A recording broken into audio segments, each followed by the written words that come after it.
Nakiusap akong bantayan muna ng mother-in-law ko ang bahay namin pero sinira ito ng brother-in-law ko at ng asawa niya. Hi Pocoyo Confessions, ako si Maricar, 34 anyos at taga Pampanga. May asawa ako ngayon, si Joel. At may anak kaming babae, si Princess, 8 years old. Hanggang ngayon, ramdam ko pa rin ang bigat ng sakit na iniwan sa amin ng bayaw ko at ng asawa niya. Noong una, tanggap namin si Marites, asawa ni bayaw na si Edgar. Pero habang tumatagal, lumalabas na ang tunay na ugali niya. Mapangmata, matakaw, at parang walang pakialam kung makasakit siya. Naranasan pa namin na sa isang handaan, lahat ng seafood halos siya ang kumain. Samantalang kami, halos mais at kanin na lang ang natira. Pero first month of 2025, kailangan naming umuwi sa Pampanga para doon muna magbakasyon at makaiwas sa gastusin. Ang bahay namin sa Quezon City, iniwan namin sa pangangalaga ng biyenan kong si Aling Loring. Bago kami umalis, paulit-ulit kong sinabi, "Nay, wag niyo pong papapasukin si Edgar at si Marites dito sa bahay."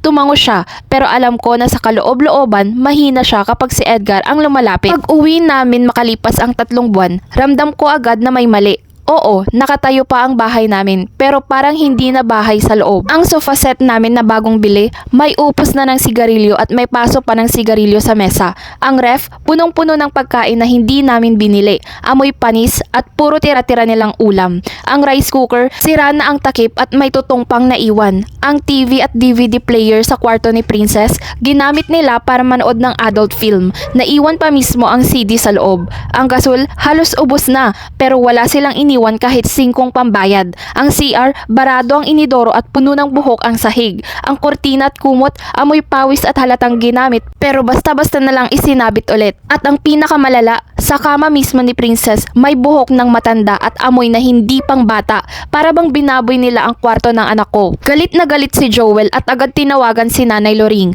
Ang sagot niya lang, "Anak, anong magagawa ko? Ayaw kong dito sila matulog sa bahay ko, kaya pinapasok ko na lang sa bahay nyo. Nilinis ko na para hindi nyo mahalata." Hindi ko alam kung kanino ako mas galit. Kay Marites na walang respeto, o kay Edgar na walang pakialam at modo, o kay nanay na nagpa-under kahit alam niyang mali. Nang harapin ni Joel si Edgar tungkol sa lahat ng kalokohan nila, simpleng pasensya lang ang sagot niya. Pero ang bills, umabot ng 10,000 sa kuryente at tubig. Wala man lang ambag, wala man lang inabot para makabawas. Pagkatapos noon, bigla silang lumipat ng ibang lugar. Wala nang paliwanag, wala nang kabayaran. Hanggang ngayon, dala ko pa rin ang sama ng loob. Paano mo mapapatawad ang pamilya na mismong sumira sa tahanan mo? Hindi lang bahay ang nadungisan, pati alaala at respeto.